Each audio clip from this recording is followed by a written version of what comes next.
Hello and welcome back to the Project Management PrepCast, your trusted source for education in preparation for your project management certification. Haha, I'm your instructor, Cornelius Fichtner. In this lesson, we are going to look at the essential concepts, principles, and theories of human resources management. We start by exploring Maslow's hierarchy of needs, which is the cornerstone of most motivational theories. Then we delve into other explanations for motivation, including theory X and Y, and, depending on where you come from in the world, theory Z or Z. In any case, it's the last letter of the alphabet. We zoom into Room's expectancy theory and then wend our way through Hertzberg's theory of motivators and hygiene factors. Next, we learn more about the halo effect and close by defining and distinguishing fringe benefits and perks and how to use them. Note that all these topics are not only important for your exam preparation, but also help you in your daily dealings with your team and stakeholders. Some people say that managing projects is 80% people and 20% process. You can argue the numbers, but having a good grasp on how to motivate people is key. There is no doubt that appreciating human resources management theory facilitates understanding how people feel and behave, and it improves your ability to motivate them to do their best on your projects. The benefits of knowing human resources theories include motivating people to do a better job and thereby decreasing your project cost. It also helps you accommodate people's personalities, making them feel appreciated, hence decreasing turnover. In addition, it aids in empathizing with your customers and stakeholders better so that you can relate to their individual needs. Hence, the tools taught in this lesson can help you and your company with implications far beyond your project. What motivates people to achieve that which might seem impossible is complex.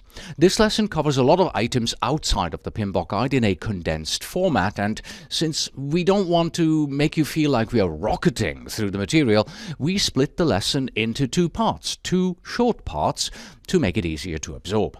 In part 1, we go through an overview of motivation and the 4 core motivational theories of Maslow's theory and theories X, Y, and Z. And then in part 2, we cover a couple of other theories that build on the core theories from the first part, and we explain how you can apply these theories to your team. So do take the time and reflect on the theories and how they relate to your own project and situation. I promise you, we will not race through the material. Having people on your projects who are motivated is not only more productive, but it's also a lot more fun. However, part of our challenge as project managers is motivating people to work, whether our project is building a state-of-the-art drone or working on a compliance issue for a new government regulation. The question we have to answer is, how do we motivate our team members to perform? Every day we see people who seem to be much more motivated to work harder than others. Is it a difference in personalities? Are some people just predisposed to achieving more? Not completely. By reflecting on ourselves, we can see that sometimes we apply ourselves 110%, while other times we drag our feet trying to avoid the simplest of tasks. Is it a management style? Or is it about how we are raised as children? Is it up to those around us to bring out our best performance? Could it be the type of work? Are people doing cognitive jobs motivated differently than people doing manual labor? Or perhaps there is something more basic that is hardwired in all of us, and at some level humans are all motivated by different things. Could it be all of the above? Well, there are dozens of theories that have surfaced throughout the years, and probably all of them have a degree of validity. Therefore, it makes sense to look at some of the more popular theories and understand how they work. The one theory that has withstood the test of time is the hierarchy of needs that was developed by American psychologist Abraham Maslow. Maslow tried to explain the commonalities that he observed in people and in his research. He proposed that all humans have basic needs which we seek to satisfy. For instance, nothing else matters if we do not have the means to get food, water, or meet our bodily needs. As our most basic needs are met, we then focus on satisfying successively higher needs. By placing the needs in levels of a model, he could show a hierarchy. In 1943, he published his paper, A Theory of Human Motivation, which is still taught today. In his paper, he describes 5 levels of motivation. Since then, people have arranged them into a pyramid representation to better show foundational levels and how upper levels depend on the lower levels. The 4 lower levels of the pyramid are classified as deficiency needs, also known as D needs. What this means is that if you are missing any of those needs, you will feel deficient and will strive to fill those needs. Much like the person in the picture, only one thing matters, the first of Maslow's layers. The 5th level at the top of the pyramid is self-actualization. With their basic levels of needs met, the top level is where, in Maslow's words, what a man can be, he must be. Maslow calls this drive meta-motivation. It describes the motivation of self-actualized people to seek fulfillment above the basic needs to reach their full potential. It is critical to understand that the needs in the upper levels of the hierarchy only come into a person's focus once all the needs lower in the pyramid are satisfied. Hopefully that introduction piqued your interest to see the full pyramid with Maslow's theory. The first level, at the very bottom, represents a person's physiological needs. There is a need for air to breathe, for food to eat, water to drink, and facilities to meet bodily functions. We want to achieve homeostasis, or a stable bodily condition. The second level of the pyramid is safety. You need shelter for yourself and your loved ones, the security afforded by an income, and good health and resources. The third level is love needs, here shown as love and belonging, and is sometimes called social belonging. This includes friendship, family, and intimacy. Next in the hierarchy are the esteem or status needs. You need to have firmly based self-esteem and confidence, founded on your real capacity. You need to see your achievements and have the respect of others. The 5th and final level, at the very top of the pyramid, is self-actualization. Self-actualization is the instinctual need of humans to make the most of their unique abilities and to strive to be the best you can be. This means you need to have morals, be creative, show spontaneity, be able to solve problems, and so forth. Self-actualization is the most important need in this pyramid for managers because not only are you striving for self-actualization, so are your team members. Therefore, if you see a question in the exam asking you what you are ultimately trying to achieve with human resources in your project, self-actualization is a good answer. There are, however, other theories we should understand on motivation. 3 other common theories on human motivation include Theory X, Theory Y, and Theory Z or Z. We progress through them in alphabetical order because Theory Z is a derivative of Theory X and Y. Theory X and Y are 2 contrasting models of human motivation. They were developed by Douglas McGregor in the 1960s and describe 2 mutually exclusive managerial attitudes towards workforce motivation. For project managers, it is important to understand these theories so that you can know which theory your organization and team members fall under. Only then can you adopt an appropriate management and leadership style.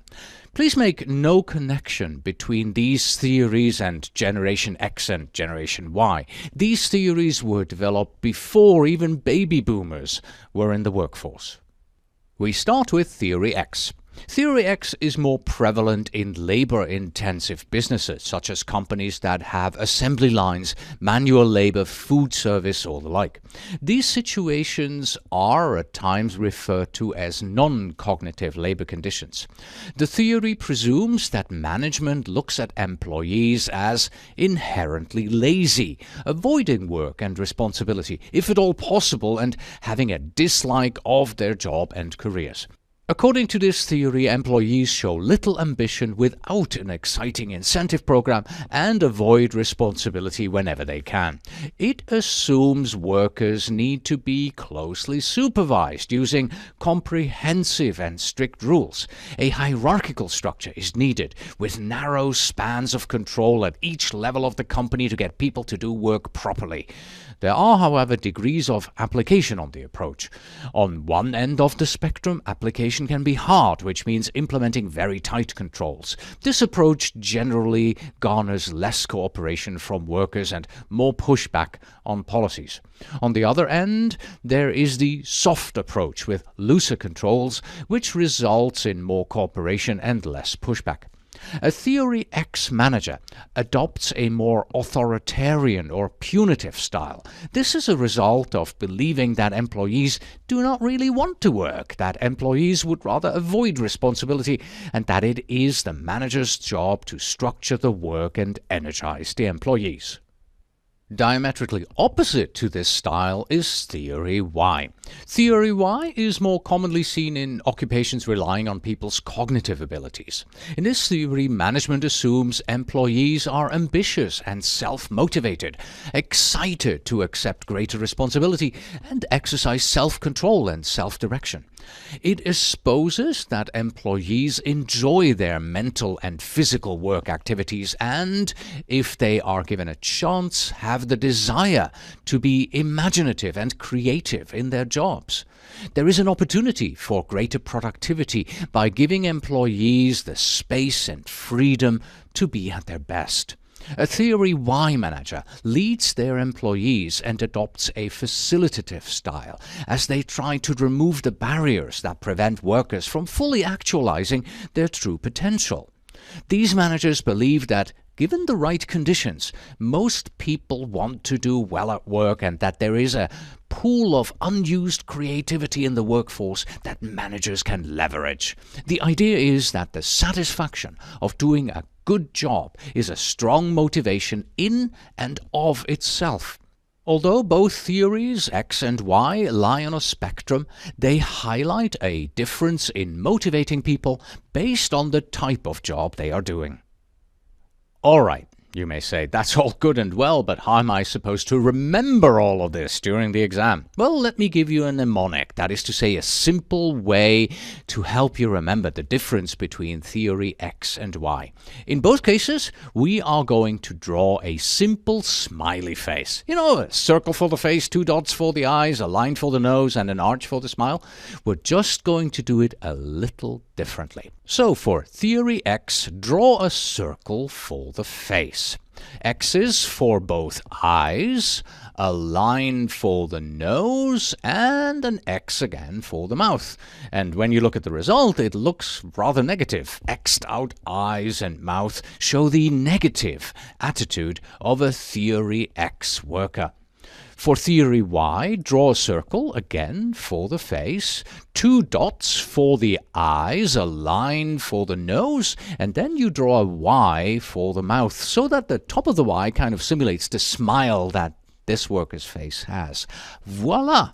Theory X is a frowny face with lots of X's, and Theory Y is a smiley face with the Y making the smile.